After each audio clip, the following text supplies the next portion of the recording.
Sinubukan ko ulit sumama ng mga will sa dagat pero hindi talaga ako gaanong marunong pagdating sa pangingisda sa dagat kaya pati ang huli ko mukhang inalat. Mahina ang padawi ko kaya pumunta na lamang ako sa bundok ng Tralala at nagluto ako ng gulay na inulam ko rin lamang mag-isa. Niyaya ulit ako ng isa kong kaibigan na mga will sa dagat. Medyo maaga kami ngayon kaya pagkarating namin dito nakakuha na ng mga pamain yung isa naming kaibigan. Ang pamain naman na gagamitin namin ngayon ay umang. Ito daw mas madawi ngayon sabi ng kaibigan namin. Pagkatapos naming ihanda ang mga pamain, naghanap na rin kaagad kami ng spot na aming mapagpwestohan. Napakatahimik at napakalinaw ng tubig ngayon. Mas malinaw pa sa relasyon nyo ngayon. Pagkatapos namin makahanap ng pwesto, nangawil na rin kaagad kami at maya-maya din lamang konti nakahuli na itong isa naming kaibigan at maya-maya din lamang konti nakahuli na silang dalawa na magkasabay. Ilang piraso na ang nahuhuli nila dito, samantalang ako ay wala pang nahuhuli kahit na isang piraso. At nung nakahuli na ako ng isang piraso, pauwi na nung nadagdagan ito. Kaya dadalawang piraso lamang ang nahuli ko. Sa kabuuan ng nahuli namin, medyo marami din. Pero dadalawa lang talaga yun sa akin dito. Pero kung tutuusin, siguro aabot din ito ng 1 kilo. Pagkatapos namin ditong mga well, binigay ko na lamang sa kanila itong mga nahuli namin. At sabi ko, didiretso na lamang ako sa bundok para manguha ng mga gulay na aking lulutuin. Halos inabot din pala kami doon ng 4 na oras sa pangangawil. At pagkapunta ko naman dito sa taas ng bundok, mag-isa lamang ako. Kaya ang ginawa ko na lamang na luto sa mga gulay na kinuha ko ay nilaga kagaya ng dati. Dito naman, ang bala ko lamang sanang lutuin dahil mag-isa lamang ako ngayon dito sa taas ng bundok, talong okra at talbos ng kamuti lamang. Pero dahil nadaanan ko rin dito yung sitaw na tanim ng kapatid ko, nanguha na rin ako dito ng 3 piraso. May nakita rin ako dito sa kubo na 1 piraso ng itlog. Hindi ko alam kung binili ito o itlog na manok dito sa kubo, pero isinama ko na rin ito na inilaga. Sabay-sabay ko nang inilaga itong mga gulay at nag-ihaw rin ako dito ng 1 piraso ng tuyo. Tunsoy naman kung tawagin.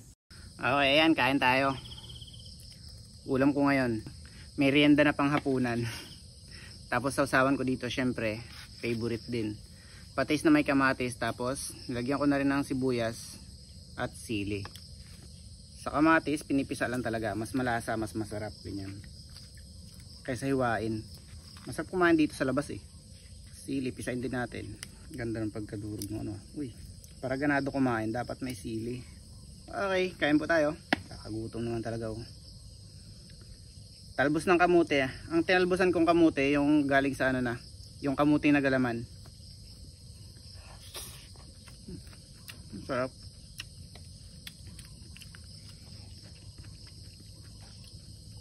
Okra. Ganito lang sana may meriendahin ko eh. Puro nilaga. Pero mas masarap pag may kanin.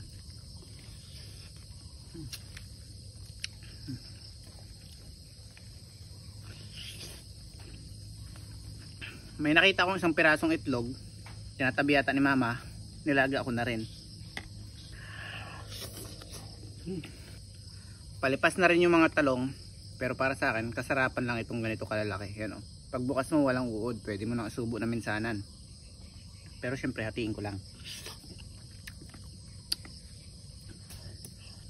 Sarap.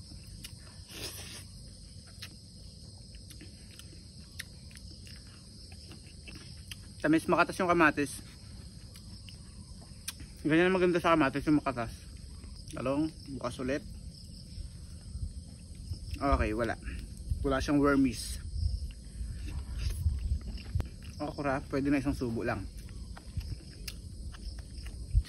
Perfect din yung sausawan. Grabe ang katas ng kamatis. Kamute. Lagyan mo ng kamatis. Sarap kumain pagka ganito. Ang sarap.